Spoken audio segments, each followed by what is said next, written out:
Tragedi Pasar Banda Boe.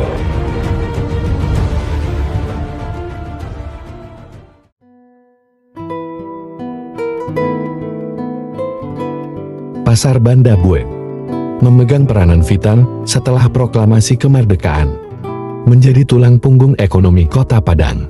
Karena Pasar Raya Padang atau Pasar Gonhoat tidak maksimal lagi menjalankan fungsi ekonominya, toko-toko banyak yang tutup, kalaupun ada yang buka, itu pun hanya kedai minuman dan makanan ringan yang bisa segera ditutup jika keadaan tidak aman atau terjadi perang.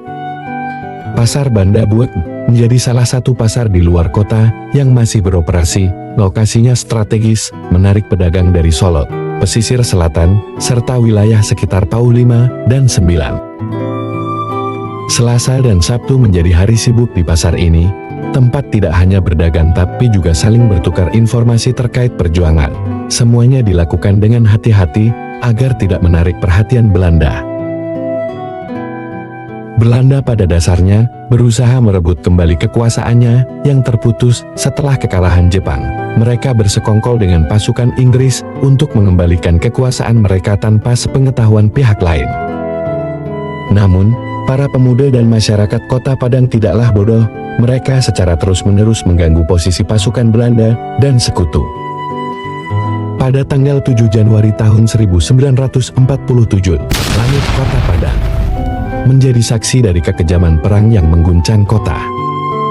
Meriam Belanda melepaskan dentuman yang menggema ke arah Kampung Alai, Kampung Kalawi, Ampang, Andalas, dan Anduriang, mematahkan keheningan yang biasanya menghiasi kota.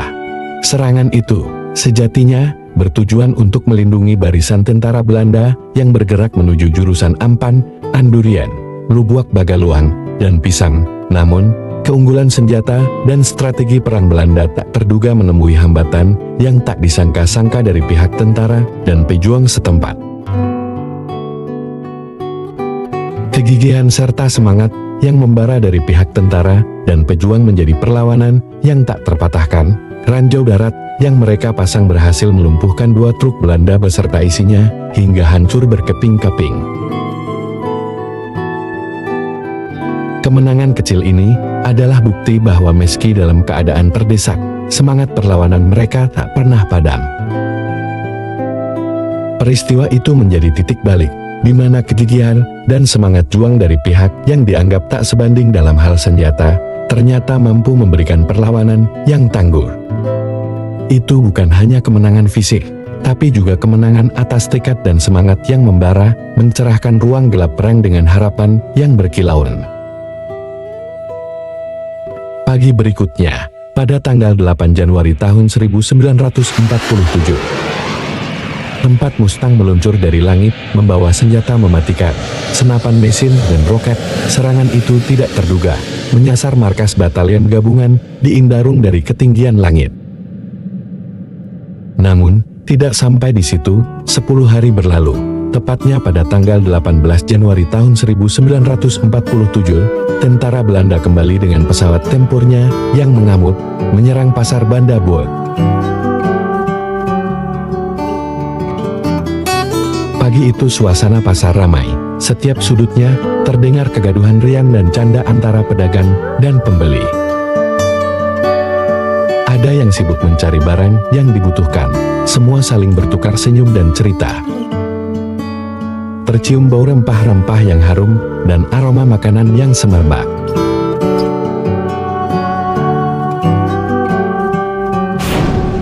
Tiba-tiba suasana gembira berganti ketika pesawat tempur yang menghunus di langit membawa kemerian yang tak terlukiskan.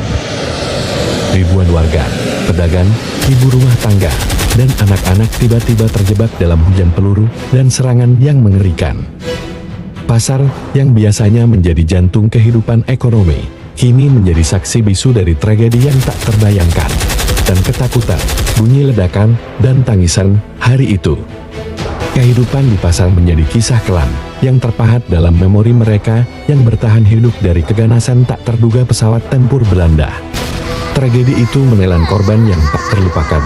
50 jiwa meregang nyawa dalam serangan mengerikan itu, sementara puluhan orang lainnya terluka parah, penuh luka bakar, patah tulang, dan luka-luka yang menghancurkan tubuh mereka.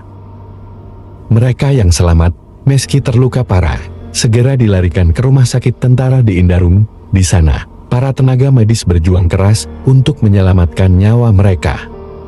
Suasana di rumah sakit dipenuhi oleh tangis kesakitan dan keputusasaan dari keluarga yang berharap agar orang-orang terkasihnya bisa diselamatkan. Serangan yang membabi buta itu karena Belanda melihat bendera merah putih yang berkibar di kantor Camat Lubuah Kilangan. Alasan Belanda karena mereka melihat bendera itu sebagai simbol perlawanan dan keberanian dari pihak yang berjuang untuk kemerdekaan. Meskipun faktanya penyerangan itu adalah bentuk pembalasan mereka atas peristiwa yang terjadi sebelumnya. Tindakan membabi buta dan tanpa rasa kemanusiaan itu menunjukkan ketidakberpihakan mereka pada nilai-nilai kemanusiaan dan keadilan. Hanya karena satu bendera, menjadi cermin dari ketidakadilan yang tak terkatakan. Para korban yang telah kehilangan nyawa mereka ditemukan oleh keluarga mereka setelah pesawat Belanda meninggalkan tempat kejadian. Dengan rasa kehilangan yang mendalam, mereka memilih untuk menguburkan kerabat mereka di kampung halaman, mengantar mereka dalam perjalanan terakhir mereka dengan penuh kehormatan. Sementara para korban yang terluka, meskipun tak dikenal, dibawa ke Pos Palang Merah Indonesia PMI, klinik terdekat, atau rumah sakit Indarung. Usaha keras dilakukan untuk menyelamatkan nyawa mereka, memberikan pertolongan dan perawatan sebaik mungkin, meski nama mereka tak dikenal. Sekolah itu berjarak tidak begitu jauh dari pendakian jalan menuju rumah sakit jiwa Gadut. Dalam momen evakuasi jenazah, barisan Sabil Muslimat di bawah kepemimpinan Haji Jamaluddin dari PAU 5 memainkan peran besar.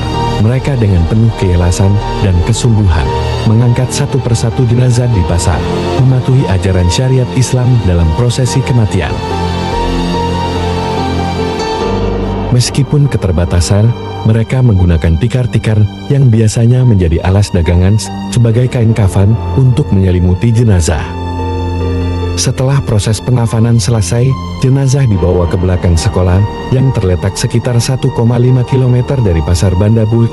Namun, karena hari sudah hampir senja, rencana penguburan harus ditunda hingga esok hari. Pengurusan jenazah yang tersebar di pekarangan sekolah dan sekitar pasar harus diperlambat, menunggu saat yang lebih tenang dan layak untuk melaksanakan prosesi persembahan terakhir bagi mereka yang telah meninggal. Keesokan harinya, sekitar pukul 10 pagi, pesawat tempur Belanda kembali menerjang langit dengan rendah, menyerang Indarung, markas gabungan tentara. Disitulah Batalion Anwar baru bermarkas, menjadi sasaran empuk bagi serangan mereka. Belanda membidik batalion ini karena sebelumnya berhasil menghancurkan 2 truk milik mereka. Kehadiran pesawat itu membuat rencana penguburan dan kegiatan di sekitar Pasar Banda Buik menjadi terhenti. Seluruh penduduk yang mengetahui tentang serangan di pasar dan bahkan mereka yang siap untuk menguburkan jenazah segera berusaha menyelamatkan diri. Mereka melintasi sungai yang tidak jauh dari sekolah dasar, mencari perlindungan dari ancaman yang semakin dekat. Keselamatan menjadi prioritas utama di tengah kekacauan yang melanda. Keadaan setelah kejadian menjadi penuh tantangan. Camat Lubuk Begalung, ST, Harun Al-Rashid, yang berada di lokasi kejadian, segera menghubungi Camat PAU, Latif Usman, yang saat itu berada di Limomani. Mereka meminta bantuan untuk mengubur jenazah secepatnya, karena aroma yang menyengat mulai tercium di sekitar kedua lokasi, menandakan adanya bahaya kesehatan. Dikarenakan situasi yang belum stabil dan ketakutan akan serangan ulang pesawat tempur Belanda, diputuskan untuk mengubur jenazah pada malam hari sekitar pukul 7. Penguburan dilaksanakan di bawah pencahayaan beberapa obor. Namun sayangnya, tidak semua jenazah dapat dikuburkan. Keterbatasan penerangan dan reaksi warga yang tak tahan dengan bau busuk membuat proses penguburan terhenti. Selama 5 hari, mayat-mayat itu masih belum semuanya dikuburkan. Suasana di Pasar Banda Buik dan sekolah dasar dipenuhi aroma yang tak tertahankan. Bau busuk menyelinap ke setiap sudut, mengganggu tak hanya secara fisik, tapi juga emosional. Melihat situasi yang semakin genting, diputuskan untuk mengambil langkah drastis, membakar mayat-mayat tersebut. Keputusan ini diambil karena khawatir akan penyebaran penyakit yang bisa muncul dari bau busuk yang menguar dari jenazah tersebut. Untungnya, salah satu anggota Batalion 1 pimpinan Anwar Badu, bernama Abdul Munaf, mengambil inisiatif luar biasa. Ia mengumpulkan warga dari Banda Buek yang mengungsi, bersatu dalam gotong royong untuk melakukan proses penguburan yang segera diperlukan. Pada sekitar pukul 1 siang, pada tanggal 25 Januari tahun 1947, usaha bersama itu membuahkan hasil. Seluruh jenazah, baik yang berada di pekarangan sekolah rakyat maupun di pasar, berhasil dikuburkan dengan layak. Camat Sultan Harun Al-Rashid, Latif Usman, serta beberapa tokoh setempat bersatu untuk mengumpulkan barang-barang yang tersebar di pasar yang ditinggalkan pemiliknya. Barang-barang tersebut kemudian didistribusikan kepada masyarakat yang telah membantu proses penguburan dan kepada para pengungsi yang telah kembali sebagai bentuk apresiasi atas bantuan yang diberikan. Hal itu memberikan sedikit hembusan harapan di tengah kepiluan tragedi yang melanda. Setiap jiwa yang lenyap di pasar Banda Buek, baik pedagang maupun pembeli, menjadi bagian dari sejarah yang tak terlupakan. Mereka, meski tidak bersenjata, adalah para syuhada yang ikut serta dalam perjuangan. Mereka adalah pahlawan ekonomi yang memastikan dapur perjuangan tetap berkobar. Karena melalui aktivitas ekonomi mereka kehidupan masyarakat dapat terus terjaga meskipun dalam kondisi perang. Perjuangan terus mendapatkan dukungan. Hari ini tubuh yang berdiri di pasar Banda Buek menjadi saksi betapa memilukan dan menakutkannya kondisi saat itu. Hal ini sangat perlu untuk kita pahami, betapa pentingnya kita untuk menghormati dan memahami makna sejati dari tugu tersebut. Meskipun saat ini mungkin terlihat kurang diperhatikan atau kehilangan kesan keagungannya, namun di balik penampilannya yang tampak kecil, tugu itu menyimpan nilai-nilai yang luar biasa. Kemerdekaan memang memiliki harga yang mahal, dan kita mempunyai tanggung jawab untuk memelihara kenangan akan perjuangan yang begitu besar itu. Pesan ini mengajak kita untuk tidak hanya menghargai simbol fisiknya, tetapi juga untuk menyimpan dan meneruskan semangat perjuangan yang terkandung di sana. Semoga kita semua dapat menjaga warisan perjuangan ini sebagai pengingat akan nilai-nilai mulia yang telah membawa kita ke arah kemerdekaan yang kita nikmati saat ini.